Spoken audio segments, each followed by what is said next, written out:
Welcome to our YouTube channel. இன்னைக்கு நம்ம பார்க்க போற டிஷ் வந்து தாபா ஸ்டைல்ல பன்னீர் கிரேவி வீட்டில் எப்படி பண்ணலாங்கிறது தான் பார்க்க போறோம். இங்க பன்னீரை வந்து நான் இந்த மாதிரி பெரிய கியூப்ஸா கட் பண்ணி வச்சிருக்கேன். 2 மீடியம் சைஸ் வெங்காயம், 2 மீடியம் சைஸ் தக்காளி, இஞ்சி பூண்டை வந்து பேஸ்டா பண்ணி வச்சிருக்கேன். ஷாஹி ஜீரா ஒரு 1.5 டீஸ்பூன், சினமன், அப்புறம் பேலீஃப்ஸ் கொஞ்சம் ஜாஸ்தி, கருப்பு ஏலக்காய் கிடைக்கும் அது, அண்ட் கிரீன் ஏலக்காய், அப்புறம் வந்து இந்த மாதிரி ஜூலியன்ஸா வந்து ஜிஞ்சர் கட் பண்ணி வச்சிருக்கேன், அது ஃபைனல் கார்னிஷிங்க்கு, அண்ட் கொத்தமல்லி. ஸோ இந்த ஃபர்ஸ்ட் ஸ்டெப் வந்து நம்ம பன்னீரை மேரினேட் பண்ண போறோம். ஒரு ஃபியூ பவுடர்ஸ் போட்டு அதை ஃபர்ஸ்ட் பண்ணிடலாம். ஃபர்ஸ்ட் வந்து டர்மரிக் பவுடர், மஞ்சப்பொடி ஒரு 1/2 டீஸ்பூன், காஷ்மீரி சில்லி பவுடர் அது வந்து ஒரு 1/2 டீஸ்பூன், அப்புறம் கியூமின் பவுடர் அது ஒரு 1/2 டீஸ்பூன், அதோட சேர்த்து கொஞ்சமா கரம் மசாலா, ரொம்ப இல்லை, அண்ட் இதோட சேர்த்து கொஞ்சமா வந்து இந்த கொரியாண்டர் கொஞ்சம் அடிஷ்னல் ஃப்ளேவருக்கு, அண்ட் சால்ட்.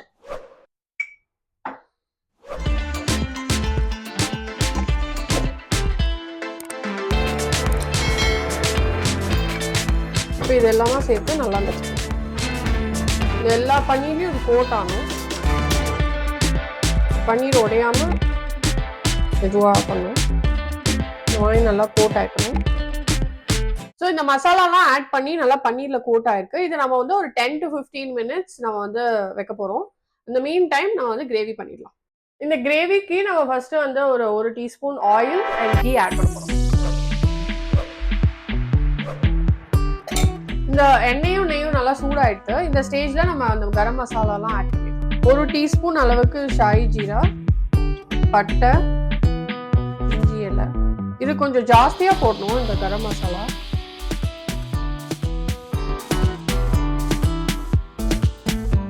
நல்ல ஸ்மெல். ஓகே, இந்த பேலீஃப், இந்த பட்டை, கிராம்பெல்லாம் நல்லா கொஞ்சம் லைட்டா ரோஸ்ட் ஆயிட்டு நெய் அண்ட் எண்ணெயில. இந்த ஸ்டேஜ்ல நம்ம ஜிஞ்சர் கார்லிக் பேஸ்ட்டை ஆட் பண்றோம்.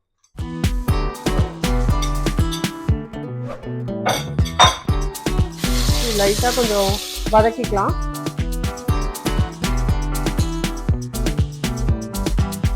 செம ஸ்மெல் வருது இதுலயே.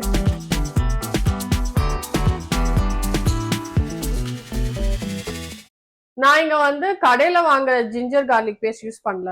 நானே வந்து இஞ்சியும் பூண்டும் ஈக்குவல் குவான்டிட்டியில வந்து பேஸ்டா பண்ணியிருக்கேன். ஏன்னா ஐ ஃபீல் இது வந்து ஒரு தனி டேஸ்ட் கொடுக்கும் any dish for that matter.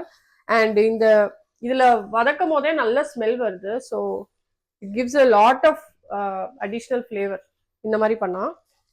So இந்த இஞ்சி பூண்டு நல்லா வதங்கிட்டு இந்த ஸ்டேஜ்ல நம்ம ஆனியன்ஸ் ஆட் பண்ணிடலாம்.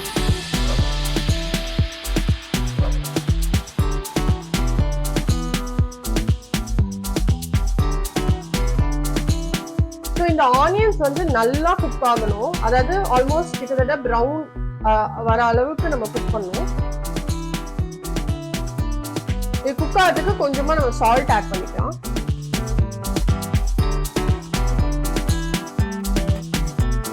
ஸோ இந்த தாபா ஸ்டைல வந்து ஜென்ரலா கரம் மசாலா ஐட்டம்ஸ் எல்லாமே கொஞ்சம் தூக்கலா தான் இருக்கும். உங்களுக்கு வந்து சப்போஸ் உங்களுக்கு அவ்வளோ மசாலா பிடிக்கலன்னா நீங்க வந்து நான் போட்ட குவான்டிட்டிலேருந்து கம்மி பண்ணிக்கலாம்.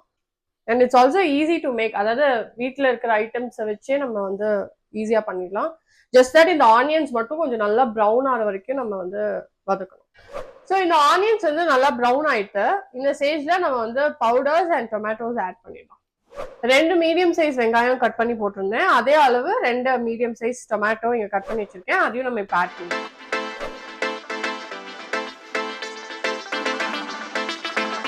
இந்த டொமேட்டோஸ் போட்ட கையோடய நம்ம பவுடர்ஸும் ஆட் பண்ணிடலாம். 1/4 spoon turmeric powder, Kashmiri chilli powder again ஒரு 1/4 ஸ்பூன், அப்புறம் கரம் மசாலா கொஞ்சமா ஒரு 1/2 ஸ்பூன் கிட்ட கொரியாண்டர் பவுடர். ஸோ இதெல்லாமே சேர்த்து நல்லா மிக்ஸ் பண்ணிட்டு இது குக் ஆகிறதுக்கு நம்ம ஃபர்ஸ்ட் கொஞ்சமா தண்ணி விட்டு போறோம்.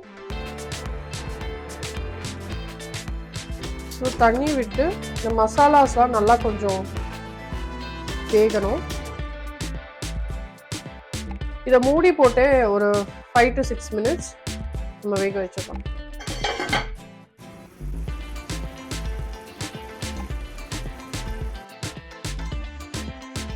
ஸோ இந்த மசாலாஸ்லாம் நல்லா குக் ஆயிடுது. இந்த ஸ்டேஜ்ல நான் வந்து தயிர் ஒரு 2 டேபிள் ஸ்பூன் அளவுக்கு தயிரை வந்து நல்லா பீட் பண்ணி வச்சிருக்கேன். இந்த மாதிரி க்ரீமியா இருக்கும்.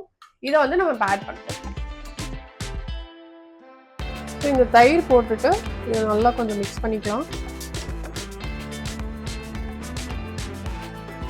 கொஞ்சம் கூட வாட்டர் ஆட் பண்ணிக்கலாம். அதை நம்ம பன்னீர் போடும் போது பர்ஃபெக்டா குக் ஆயிடும். உப்பு டேஸ்ட் பண்ணிக்கோங்க, வேணும்னா இப்பவே கொஞ்சம் ஆட் பண்ணிக்கலாம். உப்பு என்னோட கம்மியா இருக்கு, ஸோ அதனால நான் கொஞ்சமா ஆட் பண்றேன். ஸோ இதெல்லாமா சேர்த்து நல்லா இன்னும் கொஞ்சம் கூட குக் ஆகணும். சைட்ல வந்து உங்களுக்கு ஆயில் பிரியும். அந்த ஸ்டேஜ்ல நான் பன்னீர் ஆட் பண்ணிடலாம். மேரினேட் பண்ண பன்னீர். ஸோ இந்த பன்னீர் போட்டு நல்லா ஒரு மிக்ஸ் பண்ணிக்கலாம். இந்த பன்னீர் மசாலா எல்லாமே சேர்த்து நல்லா ஒரு குக் ஆகணும்.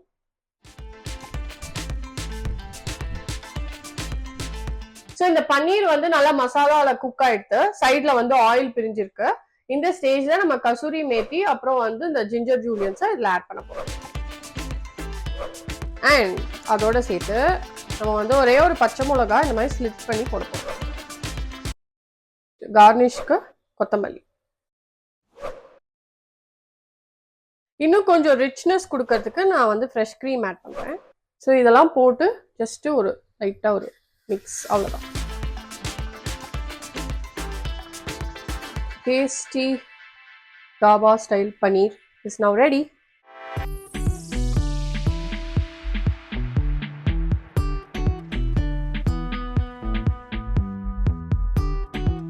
டேஸ்டியான தாபா ஸ்டைல் பன்னீர் ரெடி.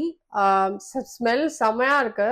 அந்த ஆனியன் நம்ம ப்ரௌன் ஆக்கினது அண்ட் கடைசியில வந்து அந்த ஜிஞ்சர் அண்ட் கசூரி மேத்திலாம் போட்டது செம்ம ஸ்மெல்லா இருக்கு. நீங்களும் இந்த ரெசிபி ட்ரை பண்ணி பாருங்க. உங்களுக்கு பிடிச்சதுன்னா please do comment on our YouTube channel. If you haven't subscribed to our YouTube channel, please do. It will support us a lot. See you in the next video.